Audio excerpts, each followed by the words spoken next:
Assalamualaikum warahmatullahi wabarakatuh. Selamat pagi, salam sejahtera untuk kita semuanya. Om Swastiastu, Namo Buddhaya, salam kebajikan. Hamdan wa syukranillah, salatu wassalamu ala rasulillah, la hawla wa la quwata illa billah, amma ba'd. Bapak Jaksa Agung yang sedang di istana, beserta Ibu yang saya hormati, Bapak Wakil Jaksa Agung, beserta Ibu, Jaksa Agung Muda, beserta Ibu. Saya selalu kalau nyebut Bapak itu pasti saya rangkai dengan Ibu. Karena saya meyakini kesuksesan seorang laki-laki berangkat dari doa istri. Betul Bu? Betul. Itu artinya semakin banyak istri, semakin banyak yang mendoakan. Enggak, kalau itu enggak Bu ya. Tapi saya sebagai seorang suami berprinsip, lelaki yang hebat bukan lelaki yang mencintai banyak wanita, tetapi mencintai satu wanita dengan banyak cara. Saya ngomong seperti itu supaya ibu-ibu adiaksa Dharma Bakti ini tetap ngundang saya. Dan seluruh pejabat Kajati Kajari di seluruh Indonesia yang saya hormati. 2 minggu yang lalu saya ketemu Pak Jaksa Agung, kebetulan saya mengenal beliau sejak menjadi komisaris utama di Hutama Karya. Setelah itu sering berlanjut pertemuan, terutama di acara-acara ngaji kebangsaan. Karena kebetulan saya fokus terhadap masalah-masalah nasionalisme, deradikalisasi, dan lain sebagainya. Yang menurut pengamatan saya dengan beberapa teman, ini sudah masuk ke semua lini. Yang kenapa kemudian ini kita lakukan di kejaksaan, kita berharap ini bisa menjadi sebuah antisipasi. Bagaimana kemudian kejaksaan ini tidak terkontaminasi, bahkan tidak tersusupi dengan paham-paham yang tentunya bertentangan dengan kebinekaan, bertentangan dengan Pancasila dan tentunya merah putih. Bapak Ibu yang saya muliakan, saya sering ditanya, apakah ajaran nasionalis itu diajarkan oleh Rasulullah? Rasulullah Muhammad SAW itu orang yang sangat mencintai tanah Arab. Kenapa? Karena beliau lahir di tanah Arab. Bahkan kalau kita lihat, jubah yang digunakan oleh orang Arab itu sudah ada sejak sebelum Kanjeng Nabi. Kalau toh kemudian Nabi Muhammad ini pengen egois, tentunya beliau akan membuat pakaian tersendiri supaya beda dengan orang-orang kafir jahiliyah waktu itu. Tapi ternyata walaupun beliau membawa ajaran baru Islam, tidak merubah pakaian dan adat istiadat orang Arab Saudi. Maka kalau kemudian saya ditanya, apakah orang Indonesia juga harus ikut-ikutan pakai jubah seperti orang Arab? Tentunya jawabannya tidak. Kenapa Rasulullah menggunakan jubah seperti yang digunakan Abu Jahal, Abu Lahab, dan lain sebagainya? Karena Rasulullah mencintai karakteristik dan budaya bangsa Arab. Maka ketika kita masuk ke Indonesia, ya kita tentunya harus mencintai produk dan budaya bangsa Indonesia. Maka Bung Karno pernah mengatakan, jadilah orang Hindu tapi jangan jadi orang India. Jadilah orang Katolik tapi jangan jadi orang Roma. Dan jadilah orang Islam tapi jangan jadi orang Saudi Arabia. Artinya apa? Nilai ajaran agamanya kita pakai, tetapi budayanya tidak harus sama. Maka lucu ketika saya kemudian pakai belangkon, saya diprotes Pak Untung. Wah Kiai kok pakai belangkon? Nah, saya bilang, salahnya belangkon saya apa? Aku tuku belangkon ya duit-duit saya sendiri. Ya kan, sing tak wadayon das-dasku dewe gitu.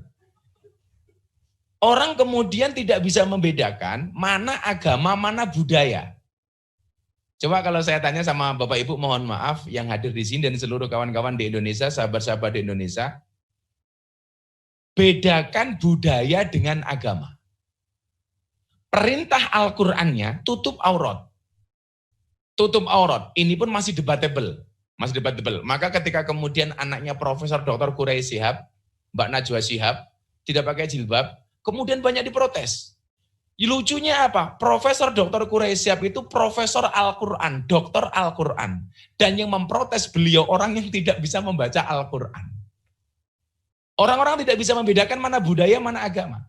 Perintah Al-Quran tutup aurat. Maka cara nutup aurat itu adalah budaya. nutup auratnya, perintah nutup aurat itu agama, cara nutupnya itu budaya. Begitu orang Arab, tutup auratmu. Bagaimana orang Arab menutup aurat? Dengan menggunakan jubah. Bagaimana dengan cara orang Indonesia menutup aurat? Apakah harus menggunakan jubah? Tentunya tidak. Yang lucu Pak Untung, mohon maaf. Tukang beca, sok ke Arab-Araban. Saya harus sama dengan Rasulullah. Maka saya narik beca harus pakai jubah. Ya mohon maaf, kalau narik beca pakai jubah ya narik remnya bisa salah Pak. Karena beca itu remnya di bawah sadel Pak. Itulah. Kalau pakai jubah nggak berhenti-berhenti Bu. Ini tentunya pemahaman yang salah. Songkok yang Pak Bapak-Bapak jaksa ini pakai, ini bukan ajaran agama, tapi ini budaya. Maka namanya songkok nasional, bukan songkok Islam. Maka orang-orang non-Islam itu juga berhak menggunakan songkok, menggunakan kopiah. Karena ini adalah identitas budaya bangsa Indonesia. Demikian juga dengan belangkon. Maka pemahaman seperti ini Bapak Ibu, ini menjadi mahal. Karena gara-gara ini kemudian yang diadopsi tidak hanya agamanya tapi juga budayanya. Disinilah kemudian muncul istilah Islam Nusantara. Islam dengan karakteristik bangsa Indonesia. Begitu masuk Indonesia, boleh pakai sarung, boleh pakai celana, boleh pakai baju. Orang lucu lagi, ini identitas orang Islam itu baju koko. Menurut saya baju koko itu bukan baju muslim Bu. Namanya saja koko. Ini baju Cina. Baju koko. Kalau ini baju muslim barangkali namanya baju gos-gos Bu. Tapi ini namanya baju koko. Ini pemahaman yang sebenarnya sangat sederhana, tetapi banyak orang kemudian melupakan. Disinilah kemudian kenapa Bapak Ibu, saya membuat pondok pesantren itu di lingkungan orang Nasrani. Kampung saya itu 60% Nasrani, Katolik dan Kristen. 40%-nya Islam dan hampir 100% Muhammadiyah. Padahal saya terlahir sebagai orang NU. Kenapa kemudian saya waktu itu membeli tanah di sini atas izin masyarakat Nasrani? Saya pengen membuktikan, ini loh gambaran bangsa Indonesia. Yang seharusnya bangga dengan Pancasila yang di dalamnya kita bisa berbineka tunggal ika. Berbeda-beda tetapi tetap satu jua. Tetangga selatan saya itu Pak, itu pengurus gereja. Utara saya itu kuburan. Maka seumur hidup saya tidak pernah bertengkar dengan tetangga utara saya. Kuburan Pak. Dan ternyata hubungan di antara kami luar biasa. Maka sampai ketua MPR datang ke pondok saya, Panglima TNI waktu itu Pak Gatot Nurmantio datang ke pondok saya, Bapak Kapolri Badrun Haiti datang ke pondok saya. Yang kemarin rencana akhir tahun pondok pesantren Bapak Burhanuddin juga mau datang, kebetulan ketendang COVID ini. Mereka semuanya mengatakan apa? Ini loh gambaran kampung Pancasila. Bagaimana kemudian saya memanage keharmonisan di dalam beragama di dalam sekitar ruangan pondok saya, Bu. Kalau ada orang Nasrani merayakan Natal, orang Islam itu semuanya masak, Bu. Hidangan makanan ini kemudian dibagikan ke seluruh warga kampung, baik yang Islam maupun non-Islam. Ketika orang-orang Islam melaksanakan Idul Fitri, gantian orang gereja itu masak. Semua orang kampung dikasih. Kalau ada orang Nasrani meninggal, teman-teman kita gereja itu sembahyangan, kita hadir di belakang. Nanti begitu hidangan keluar, kita makan bareng. Kalau kata orang Jawa, kembul bujono. Kalau nanti ada orang Islam meninggal, tahlilan, kawan-kawan kita Nasrani di belakang. Begitu makan, kita makan bareng. Dan ini terjadi dengan sangat luar biasa karena kita memahami arti Bhinneka Tunggal Ika di dalam Pancasila sebagai ideologi negara. Maka saya sering guyon Pak Untung dengan tetangga saya Nasrani. Kebetulan saya punya kolam di depan pondok, karena memang pondok kita itu gratis semuanya Bu, hampir 250 santri makan minum belajar di pondok semuanya gratis. Makanya harus pinter-pinternya pondok hidup, ngingu kolam, bebek dan lain sebagainya. Alhamdulillah semuanya gratis. Makanya kalau Pak Untung mau nambahi ya alhamdulillah itu Pak. Saya tidak minta Pak, cuman mengingatkan. Tapi saya santai kok Bu, karena orang kejaksaan paham KUHP. Kalau ngundang kiai tidak disangoni itu melanggar KUHP pasal 378. Ya. Penipuan. Tapi kalau sangunya cuma sedikit tentunya pasalnya beda lagi, 335, perbuatan tidak menyenangkan. Gitu.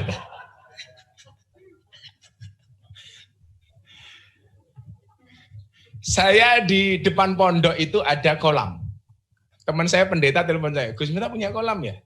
Punya kolam, Pak Pendeta. Boleh nggak kami mancing di pondoknya Gus Miftah? Oh boleh. Begitu beliau datang, saya cerita. Dulu ada pendeta pengen mancing di sini. Begitu masuk kolam, pendetanya bilang, sorry Gus, kaki saya korengan, nggak boleh kena air. Terus gimana Pak Pendeta? Tolong saya digendong. Akhirnya pendeta saya gendong. Begitu saya gendong, pendetanya bilang, mohon maaf ya Gus, baru hari ini ada pendeta bisa naik haji. Katanya. Karena saya kan yang gendong haji Bu. Gitu. Akhirnya pendetanya saya lempar ke air, biur. Ya. Pendetanya protes, kenapa Gus saya dilempar ke air? Waktu itu saya jawab, mohon maaf Pak Pendeta, baru hari ini ada pendeta dibaptis sama Pak Haji. Alangkah indahnya kemudian ini. Komunikasi antar agama yang bisa kita jalin. Maka dulu ketika awal mula saya diundang sama Mas Deddy Corbuzier di Hitam Putih. Gak ada satu niatan pun saya kemudian mengajak Mas Deddy masuk Islam. Sama sekali gak ada. Ketika kemudian pengajian saya di kafe viral, waktu itu di kafe di Bali, Bu. Kebetulan saya pengajian di lokalisasi itu udah 15 tahun.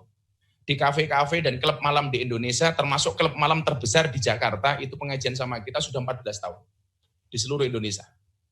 Waktu itu, ketika acara saya di kafe ini viral, padahal saya ajak mbak-mbak kafe itu bersolawat, Bu. Dengan pakaian yang mohon maaf. Sebenarnya nggak seksi sih, cuman salah kostum. Karena mbaknya tingginya 170, pakaiannya hanya 120. Waktu itu saya ajak mereka bersolawat. Dan yang hadir tidak semuanya orang Islam. Banyak kawan-kawan saya Nasrani. Dan saya minta izin kepada mereka. Boleh nggak saya bersolawat? Oh monggo Gus. Dan lain sebagainya. Akhirnya saya diundang sekian banyak acara televisi. Tapi hampir semuanya saya tolak. Waktu itu saya punya prinsip. Ketika ada PSK tanya sama saya, Abah kenapa sih ada undangan televisi Abah nggak pernah mau hadir? Waktu itu mereka saya jawab, Allah menciptakan Miftah tidak untuk menjadi orang terkenal, tapi untuk mengenalkan Allah kepada mereka yang belum kenal. Itu prinsip saya waktu itu. Karena saya memahami, Bu, orang baik dan orang jelek itu kan bedanya tipis. Sebaik-baiknya orang pernah berbuat jelek, dan sejelek-jeleknya orang pasti pernah berbuat baik. Orang baik punya masa lalu, dan orang jelek pasti punya masa depan. Maka saya kasih motivasi mereka, pada akhirnya surga itu akan ditempati oleh ahli maksiat yang mau bertobat. Bukan orang yang sok suci, namun pada akhirnya tersesat. Kalau toh dosa kamu sebesar kapal, maka kamu harus meyakini bahwa ampunan Allah lebih besar daripada lautan. Akhirnya saya diundang sama Mas Deddy, karena acaranya menarik, saya datang. Pertanyaan Mas Deddy setelah selesai syuting Hitam Putih waktu itu, ini enggak soal, pertanyaannya luar biasa. Beliau tanya antara hubungan Pancasila dengan agama. Bagaimana pandangan Gus Miftah mengenai Pancasila dan agama? Hari ini banyak orang yang mengatakan Pancasila tidak cocok dengan bangsa Indonesia. Waktu itu Bapak Ibu, ada dua kelompok besar di Indonesia. Yang pertama mengatakan begini, menurut saya semua agama itu benar dalam konteks Pancasila. Waktu itu pernyataan ini saya tolak. Kalau semua agama itu benar titik, ini bagi saya bahaya. Seharusnya dilanjutkan. Semua agama itu benar bagi penganutnya. Nanti kalau semua agama itu benar titik, bahaya Pak. Nanti Pak Untung bisa tiap hari ganti agama. Hari Senin Islam, hari Selasa Katolik, hari Rabu Kristen, hari Kamis Hindu, hari Jumat Darmo Gandul, hari Sabtu Ganduli Mbah Darmo, dan seterusnya. Maka bagi saya waktu itu adalah semua agama itu benar bagi penganutnya.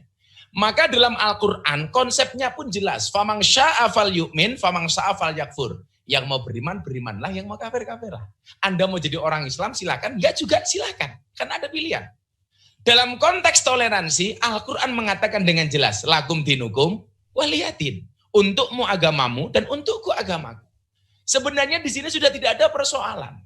Maka saya mengatakan semua agama yang dilindungi oleh undang-undang, yang diakui oleh negara secara legal, berhak menjalankan agamanya tanpa mendapatkan tekanan dari pihak manapun. Yang Islam silahkan Anda ke masjid, yang Nasrani silahkan Anda ke gereja. Maka di sinilah kemudian saya punya teori, bangsa Indonesia itu rumah besar.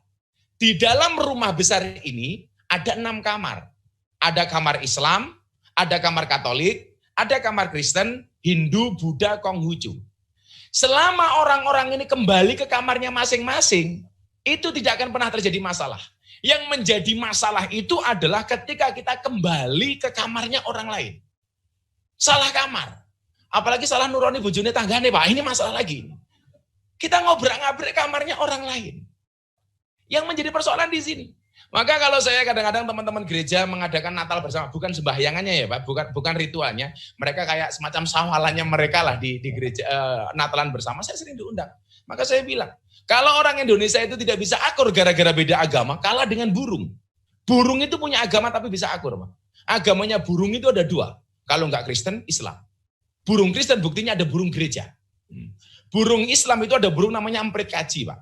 Emprit kaji itu manuk emprit yang kepalanya putih. Jadi Bapak yang sudah berubah ini insya Allah emprit kaji Pak. Dan ini ternyata mereka akur, nggak ada urusan itu loh. Bahkan burung gereja tinggalnya di masjid Pak. Di masjid saya itu banyak burung gereja. Dan nggak ada tulisan burung gereja dilarang masuk. Malah Pak Haji jarang masuk masjid Pak. Ini toleransi yang bagi saya luar biasa. Lah, masing-masing kamar ini ada ranjangnya masing-masing. Ada banyak ranjang. Maka di kamarnya orang Islam ada banyak ranjang. Ada ranjangnya Nahdlatul Ulama. Ada ranjangnya Muhammadiyah, ada ranjangnya LDII, Al-Wasliyah, dan lain sebagainya. Selama kita kembali ke ranjang kita masing-masing, pasti tidak akan terjadi masalah. Yang menjadi masalah ketika kita ikut campur urusan ranjang orang lain. Makanya saya dengan kawan-kawan Muhammadiyah itu cukup sangat-sangat dekat. Karena saya mengatakan kepada mereka, apa sih bedanya orang NU dan Muhammadiyah? Itu bedanya tipis kok Pak. Kalau orang NU itu sukanya panjang, orang Muhammadiyah sukanya pendek. Orang NU itu sukanya panjang, Bu. Contoh, kalau Jumatan, adzan 2 kali, panjang. Muhammadiyah sekali, pendek. Sholat subuh, NU panjang, pakai kunut. Muhammadiyah pendek, tidak pakai kunut. Tapi saya yakin kalau kawan-kawan kejaksaan se-Indonesia sudah tidak ada yang ribut soal kunut. Kenapa? Karena banyak kawan-kawan kejaksaan sudah jarang yang sholat subuh. Ya, jadi nggak ribut lagi, Pak. Gawat ini, Pak. Dan itu tugas Pak Jaksa Agung Muda BIN untuk menelisik ini, bener enggak ini? Orang NU panjang, sholat taraweh 20 rakaat. Orang Muhammadiyah pendek hanya 8 rakaat. Ya saya pikir enggak masalah lah, toh itu hukumnya sunnah. Kenapa kemudian hari ini kita disibukkan dengan persoalan-persoalan seperti itu? Kalau kemudian melihat perbedaan Bapak Ibu, ya semuanya beda. Orang takbir itu sunnahnya sejajar dengan apa namanya nih Bu? Bahu. Tapi ini kan sunnah. Pada kenyataannya orang takbir pun bentuknya macam-macam. Apalagi kalau kita sedang umroh masuk kota Madinah. Waduh, orang takbir itu bentuknya macam-macam. Ada yang seperti Kanjeng Nabi sunnahnya seperti ini. Ada yang diangkat terlalu tinggi. Allahu Akbar. Bahkan saya di Masjid UGM itu pernah melihat orang takbir kayak nyegat bis kota Pak. Allahu Akbar. Itu kan ada. Ada bahkan yang kayak orang mau pencak silat. Allahu Akbar. Itu. Bahkan menaruh tangan ketika kita sedekap setelah takbiratul ihram. Itu pun bentuknya macam-macam Pak. Ada yang Allahu Akbar. Karena sunahnya Kanjeng Nabi tangan kanan memegang tangan kiri di atas di bawah dada, di atas pusat. Tapi coba Bapak Ibu lihat kenyataannya. Banyak perbedaan-perbedaan yang ada. Ada yang Allahu Akbar. Ada yang sholat subuh kedinginan. Allahu Akbar. Ada yang bulan puasa perutnya lapar. Allahu Akbar. Ini biasanya ibu-ibu. Bentuknya macam-macam. Dan semua perbedaan itu ternyata ada dalilnya. Contoh persoalan kunut. NU dan Muhammadiyah. Kenapa orang NU pakai kunut, Muhammadiyah tidak pakai kunut? Bagi saya, nggak pakai kunut itu juga keren. Walaupun saya menggunakan kunut. Kenapa? Karena nggak pakai kunut itu juga ada dasarnya. Kalau kemudian kawan-kawan di kejaksaan setiap kali melangkah harus menggunakan KUHP, sama. Ajaran agama juga ada dalil hadisnya. Imam 4 yang kita kenal di dalam 4 madhab, Imam Syafi'i, Hanafi, Maliki, Hambali. Itu 2 imam menggunakan kunut, 2 imam tidak menggunakan kunut. Imam Syafi'i sama Maliki kunutan, Hambali dan Hanafi tidak kunutan. Satu saat ketika santrinya Imam Hambali mengatakan kepada Imam Hambali, Pak Kiai, saya kemarin sholat subuh, imamnya nggak pakai kunut, imamnya kunutan. Padahal saya makmum kepada engkau yang pakai kunut. Apa jawaban Imam Hambali? Makmum itu ikut imam. Selama imamnya pakai kunut, maka kamu sebagai makmum harus ikut-ikutan menggunakan kunut. Ini yang mengatakan siapa? Mbahnya yang nggak pakai kunut. Yang lucu lagi, mohon maaf Bapak-bapak, orang tahiyat itu loh, kalau Anda lihat, asyhadu alla ilaha illallah, itu bentuknya macam-macam Bu. Dan ternyata imam yang 4 itu semuanya beda Pak. Kalau Imam Syafi'i, asyhadu alla ilaha illallah, sampai selesai, fil alamina innaka hamidum majid, baru ditutup plek. Kalau Imam Hanafi, itu beda lagi. Asyhadu alla ilaha illallah, sekali itu apa? La nafi bergerak ke atas, Allah isbat ke bawah, asyhadu alla ilaha illallah. Cuman sekali dong. Kalau Imam Hambali, Setiap kali ketemu kalimat Allah, tangannya jedit-jedit, Pak. At-tahiyatul mubarakatuh, salawatu thayyibatillah, assalamualaikum ayyuhan nabi wa rahmatullah, assalamualaikum warahmatullah. Allah begini. Kalau Imam Maliki dari awal sampai akhir tangannya gerak, nggak berhenti-berhenti. At-tahiyatul mubarakatuh, salawatu thayyibah. Dan ternyata semuanya benar. Kalau saya bagaimana? Kalau Gus Miftah pakai Imam Syafi'i, asyhadu alla ilaha illallah. Sampai fil alamina innaka hamidum majid. Kalau Anda mau pakai begini-begini kayak Hanafi, boleh. Pak Untung mau begini-begini kayak Imam Hambali, boleh. Pak Jaksa Agung Muda mau begini-begini kayak Maliki, boleh. Ya nggak boleh bagaimana Bapak Ibu? Begini-begini lah, ini nggak boleh ini Pak. Kacau kalau begini nanti tahiyatnya. Lah toleransi yang diajarkan oleh Rasulullah itu begitu luar biasa. Satu ketika Rasulullah Muhammad SAW diperintahkan oleh Allah untuk berhijrah dari Mekah ke Madinah. Ini hari ini saya agak repot ya, terutama kepada ibu-ibu. Sekarang itu orang gampang banget menggunakan istilah hijrah. Istilah hijrah. Bagi saya kalau orang kemudian dia tadinya banyak berdosa, kemudian dia bertobat, ya bagi saya bukan apa-apa istilahnya, bertobat saja itu. Dulu saya melakukan kejelekan, saya sekarang melakukan kebaikan, saya meninggalkan semua keburukan, ya taubat. Karena taubat itu memang bahasanya Kanjeng Nabi.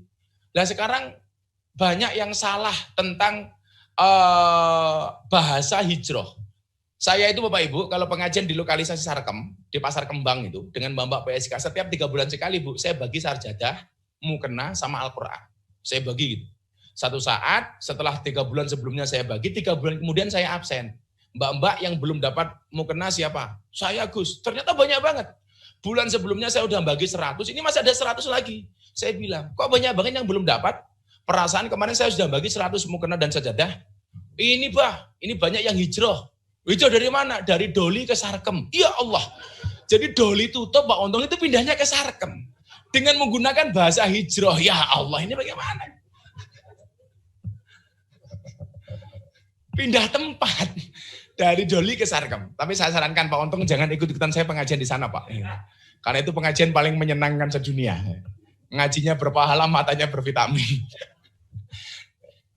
Jadi banyak bahasa yang salah menurut saya. Begitu Kanjeng Nabi masuk kota Madinah, di situ sudah ada tokoh orang non-Islam yang sangat besar, namanya Abdullah bin Ubay.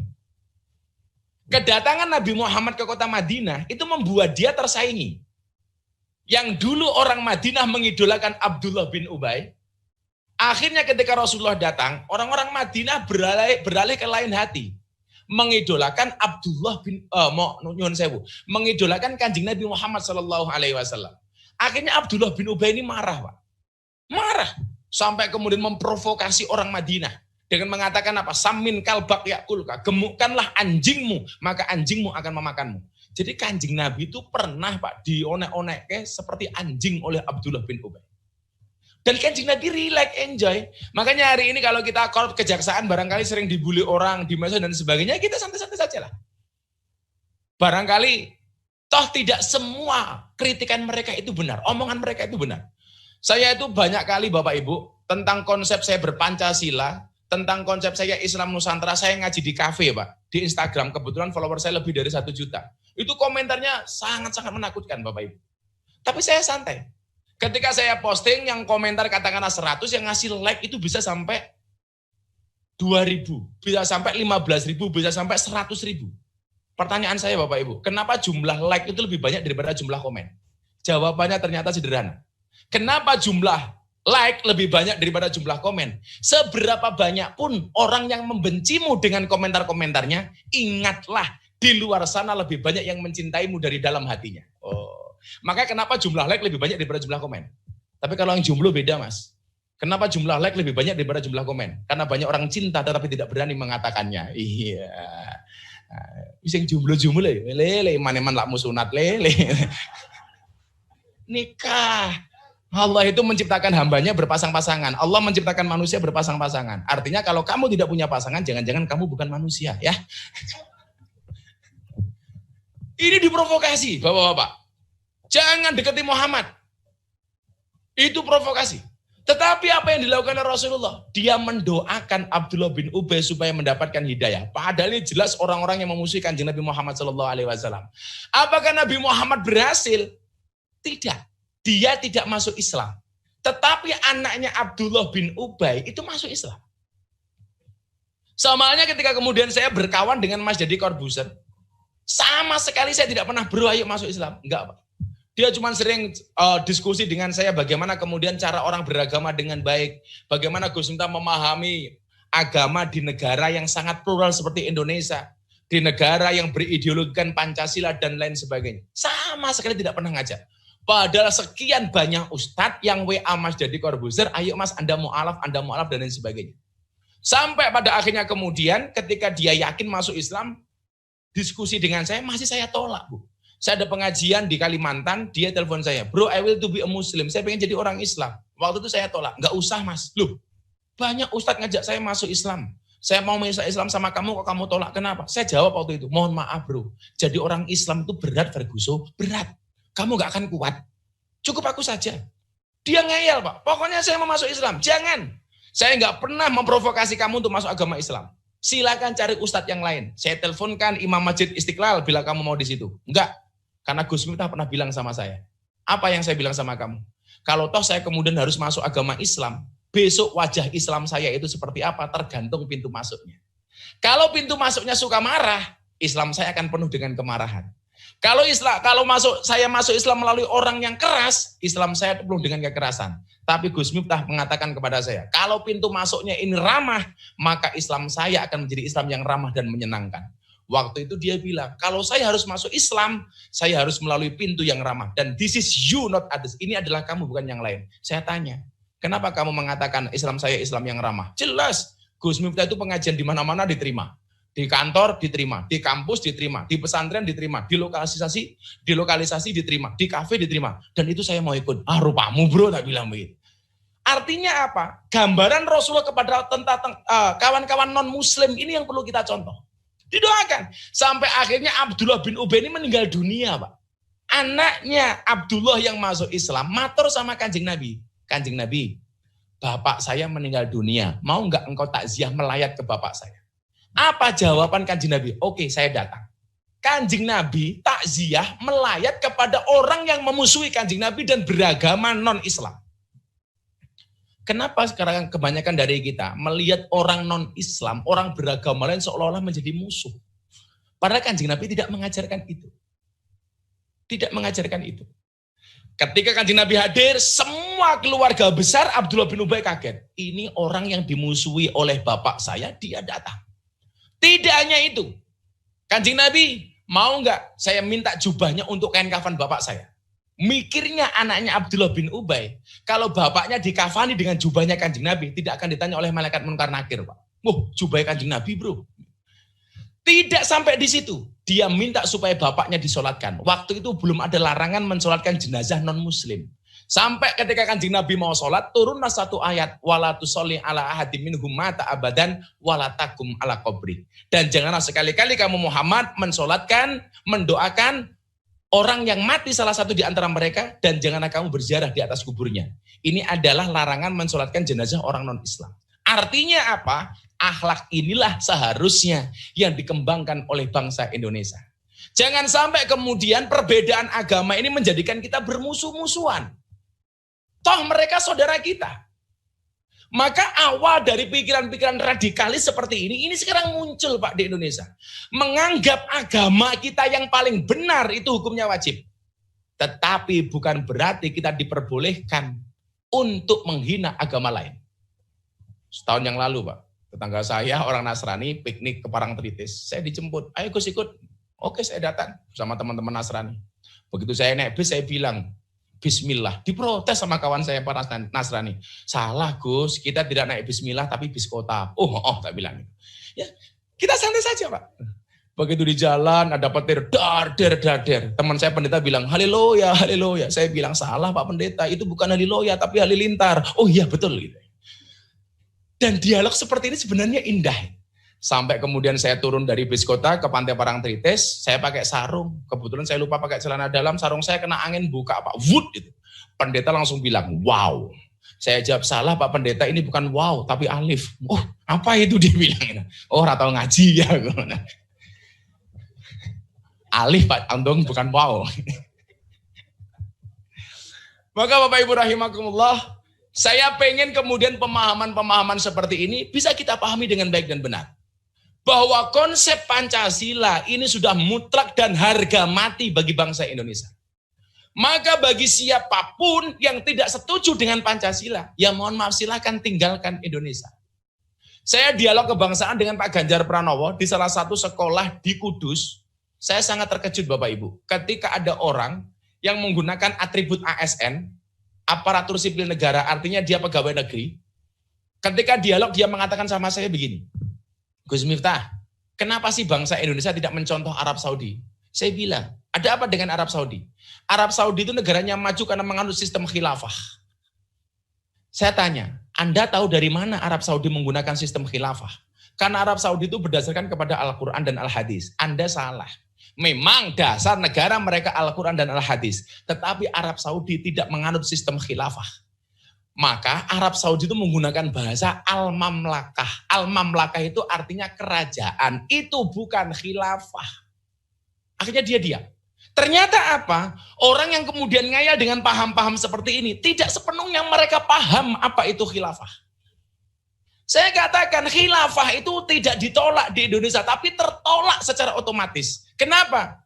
Karena tentunya bertentangan dengan kultur bangsa Indonesia. Saya mengatakan, kalau khilafah itu dipaksakan untuk mengganti Pancasila, apakah Anda tidak berpikir Bali itu bisa terlepas dari Indonesia? Kenapa? Karena mayoritas orang Bali beragama Hindu. Kalau sistem khilafah dipaksakan di Indonesia, apa Anda tidak berpikir Irian Jaya bisa keluar dari Indonesia? Kenapa? Karena Irian Jaya mayoritas beragama Nasrani. Maka bagi saya, yang paling tepat dan harus kita pertahankan adalah ideologi Pancasila. Yang menghargai perbedaan, menghargai kemajemukan, yang bisa menjaga toleransi antar anak bangsa Indonesia. Maka Bapak Ibu, pemahaman-pemahaman seperti inilah tentunya di Korps Kejaksaan yang harus kita perkuat. Bagaimana kemudian bangsa ini sudah banyak penyusup yang pengen mengganti ideologi Pancasila dengan sistem-sistem yang lainnya, termasuk khilafah dan lain sebagainya. Akhirnya, kepada Allah kita memohon ampun dan meminta pertolongan. Mudah-mudahan teman-teman kejaksaan di seluruh Indonesia diberikan kekuatan oleh Allah Subhanahu wa Ta'ala. Karena kita hanya bisa ikhtiar dan berdoa dan meminta kepada Allah Subhanahu wa Ta'ala. Mudah-mudahan kita diberikan kekuatan oleh Allah Subhanahu wa Ta'ala. Setelah ikhtiar, kita berpasrah diri. Itulah yang namanya tawakal. Sebelum saya berdoa, tadi Pak Untung bilang jam 10 lebih dikit. Nah, udah jam 10 lebih dikit ini Pak. Karena mau panjang, mau pendek, jatahnya sama Pak. Sebelum saya tutup Bapak Ibu, ini contoh tawakal yang salah ini. Jadi ada cerita, kiai itu sukanya berburu Pak. Hari Jumat bawa senjata, Ibu ketemu harimau di hutan ditembak. Duar, ternyata harimaunya kebal Pak. Begitu pelurunya habis, kiainya lari karena dikejar sama harimau. Begitu kiainya lari ketemu jurang, pilihannya cuma dua. Lanjut masuk jurang, kembali dimakan harimau. Akhirnya dia teringat dengan ayat tawakal, surat Al-Anfal ayat 2, wa ala rabbihim yatawakkalun. Kepada Tuhannya dia bertawakal, tangannya diangkat, matanya ditutup, dia berdoa. Ya Allah, kalau saya harus mati dimakan harimau, matikan aku dalam keadaan husnul khotimah. Begitu matanya dibuka, ternyata harimaunya masih di depannya Pak. Dan mengangkat kedua kaki depannya. Akhirnya kiainya bertanya sama harimau, harimau kenapa kamu gak makan saya? Dijawab sama harimau, yang sabar Pak Kiai, saya juga sedang berdoa. Kiainya tanya sama harimau, kamu doa apa? Allahumma barik lana. Ternyata doa nguntal kiai, Pak. Maka mari kita berdoa, karena Allah menciptakan dua proposal. Ada takdir, ada doa. Takdir itu proposalnya Allah untuk manusia, ketentuan Allah untuk manusia. Sementara doa itu adalah fasilitas Allah, proposal kita kepada Allah. Dan la yaruddul qada illa bidu'a. Takdir itu tidak bisa ditolak kecuali dengan doa. Maka kita minta sama Allah, mudah-mudahan kita semuanya diberikan kebaikan oleh Allah Subhanahu wa Ta'ala. Mari semua kawan-kawan kejaksaan di seluruh Indonesia yang beragama Islam berdoa dengan saya, yang beragama lain silakan berdoa menurut agama dan kepercayaan masing-masing. Bismillahirrahmanirrahim. Allahumma sholli ala Sayyidina Muhammad wa ala ali Sayyidina Muhammad walhamdulillahi rabbil alamin. Allahumma ighfir lana dhunubana wa liwalidayna warhamna kama rabbayana shighara wa li jamil muslimina wal muslimat wal mu'minina wal mu'minat al ahya'i minhum wal amwat min ummati Sayyidina Muhammadin sallallahu alaihi wasallam. Ya Allah, ya Maha Pengampun, perkenankanlah kami hari ini di dalam rangka memperingati Hari Bakti Adiaksa. Kami semuanya memohon kepadamu dengan kekhusyuan hati dan pikiran kami. Ampuni dosa kami ya Allah. Ampuni kesalahan kami ya Allah. Ampuni kekhilafan kami ya Allah. Ampuni kemaksiatan kami ya Allah. Ampuni kemungkaran kami ya Allah. Baik yang besar maupun yang kecil. Baik yang terang-terangan maupun yang tersembunyi. Birahmatika ya arhamar rahimin. Ampuni pula dosa kedua orang tua kami ya Allah. Sayangilah mereka sebagaimana mereka menyayangi kami. Kasihlah mereka sebagaimana mereka mengasihi kami. Ampuni pula dosa para pemimpin-pemimpin kami ya Allah. Tunjukkanlah mereka ke jalan yang lurus, yaitu jalannya orang-orang yang kau cintai. Bukan jalannya orang-orang yang sesat, yaitu jalannya orang-orang yang kau murkai. Wabil khusus pada siang hari ini ya Allah, kami mohon kepadamu ya Allah. Berikanlah kekuatan, berikanlah ampunan, berikanlah maghfirah, berikanlah rahmatmu kepada korps kejaksaan ini ya Allah. Tuntunlah kawan-kawan kami di kejaksaan ya Allah ke jalan yang lurus, yaitu jalan yang kau ridhoi, jalan yang kau kasihi ya Allah. Bukan jalannya orang-orang yang kau murkai ya Allah, yaitu jalannya orang-orang yang sesat. Sungguh berat tugas kami ya Allah. Untuk itu ya Allah, berikanlah kepada kami beribu-ribu kekuatan. Berikanlah kepada kami beribu-ribu keberkahan. Dan jadikanlah kami pribadi-pribadi yang amanah dalam mengemban tugas untuk bangsa ini ya Allah. Rabbana atina fid dunya hasanah wa fil akhirati hasanah wa qina adzabannar. Berikanlah kepada kami kebaikan di dunia ini ya Allah, dengan kehidupan yang layak, ekonomi yang mapan, pekerjaan yang lancar, keluarga yang sakinah, keturunan yang soleh-solehah, dan kehidupan yang istiqomah. Berikan pula kepada kami kebaikan kelak di akhirat. Jauhkanlah kami dari siksa kubur, jauhkanlah kami dari siksa api neraka, jauhkanlah kami dari siksa di padang mahsyar, dan jadikan akhir hidup kami husnal khotimah. Wa sallallahu ala sayyidina Muhammadin nabil ummi wa ala alihi wa sahbihi wa baraka wa sallam walhamdulillahi rabbil alamin. Bapak Wakil Kepala Jaksa Agung dan Bapak Ibu semuanya, demikian yang dapat saya sampaikan. Apapun yang terjadi dengan bangsa ini, kita harus optimis. Saya selalu mengatakan, kenapa kaca mobil bagian depan itu lebih besar daripada kaca spion? Jawabannya adalah karena masa depan bangsa Indonesia jauh lebih besar daripada masa lalunya. Terima kasih. Assalamualaikum warahmatullahi wabarakatuh.